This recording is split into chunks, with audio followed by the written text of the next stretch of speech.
There was a young man named Gene who was good at catching scorpions and selling them to pharmaceutical companies for use in various medicines, and he earned many thousands of dollars from this. One day, one of the men knocked on Gene's door, and when he opened it, he found an old man with a white foreigner's beard with a young girl translating for him, and asked him to go get scorpions from one of the valleys where the jinn is located, and offered him twice the amount he gets in normal. Gene hesitated about refusing or agreeing, and when he offered his owner to go with him to hunt scorpions, but he refused completely. But his friend persuaded him and told him that the money would be too much. The two young people agreed and arrived in the cursed valley, and after the old man offered them to spend the whole night and sleep there in the valley and start their work the next morning. After hours of going and during the sleep where each of them slept in a separate tent, Jan found his friend who had been refusing to go. From the beginning was pulled, tied up, and found lying in one of the wells as an offering. He was very scared and kept running to escape, and when he arrived at the elders of the country to tell them that story, they asked him about the descriptions of the old man and the girl, and after Gene described them, they shouted at him and told him that this man was already there, but he died many years ago in this well and no longer. There was a man and his wife who wanted to buy land in order to build a private house for him, his wife and children, and he kept watching many offers for different lands for him and his wife, until they settled on buying land located in the Al Asa area, which is located next to the city. Where this place was very lively in a big way, and it has all the places that contain food products, goods, public and entertainment places, and it was already built on. But since he bought it, he sees annoying nightmares and does not know the cause of them, and over time those nightmares did not decrease, but they moved to the good house. But after a while, the family. One day, the man who owned the house was angry at the servants for their loud voices and disrespect for the residents, but the servants responded that they thought it was their voices. But when they learned that these were not the voices of any of them, the servants left work at home out of fear, and it became more and more as the residents of the house began to hear people calling them by their names, and when they ask each other, they find if no one called him. And it got worse when one day they found a loud knocking sound on the roof of the house. They thought it was a thief. The man took an iron machine and the wife took a sharp knife and went to confront the robber. But when they reached the roof, they were shocked to find a large camel on the roof. They did not know who brought this camel and how he came. Their shock increased when they found that the camel was talking like a human being and telling them that this place was his place and they should not stay here. And he threatened them that if they did not leave the house and go, he would kill them one by one. The man and his wife moved out of fear and sold furniture at the cheapest prices, and the house too. The house was bought by a real estate company after this and was used as housing for Indian and Pakistani workers, but they heard voices screaming, so they left the house, and the house is still abandoned now after the events that took place in its spread.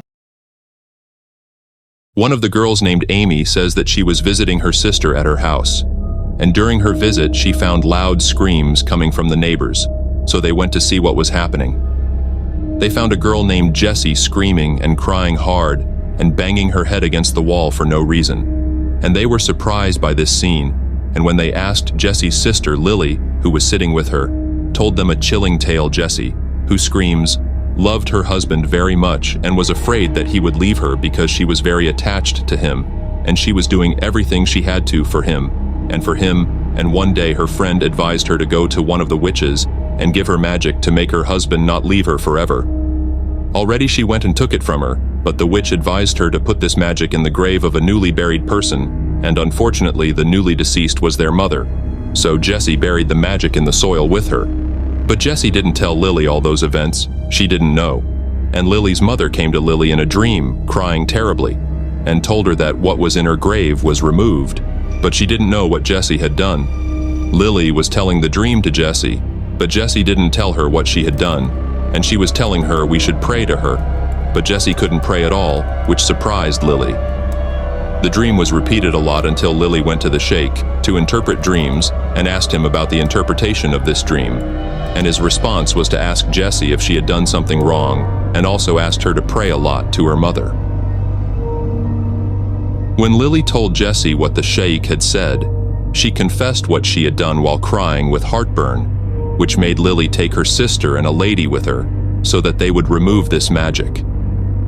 And they found then a terrifying sight where they found all their mother's body was eaten by worms except the place where the magic is. And since that time, Jessie is in that condition, and no one can heal her from what happened to her. In the sleepy town of Oakwood Falls, nestled deep in the woods, stood an old, dilapidated mansion rumored to be cursed. Locals whispered tales of its haunting Nina. An adventurous soul drawn to the macabre dared to uncover the truth. Ignoring warnings, she ventured into the mansion one moonless night. The air grew thick, suffocating, as she stepped across the threshold. Doors creaked shut behind her, trapping her within the mansion's sinister embrace. Whispers echoed through the corridors, chilling her to the bone. Cold fingers traced her spine, and eerie apparitions flickered in the corner of her eyes. Yet, Nina pressed on, determined to unravel the mansion's secrets. In a forgotten room, she discovered a decrepit diary, its pages filled with cryptic warnings. As she read, a presence enveloped her, a malevolent force hungry for souls. Panic clawed at her throat as the walls closed in, trapping her in the cursed space.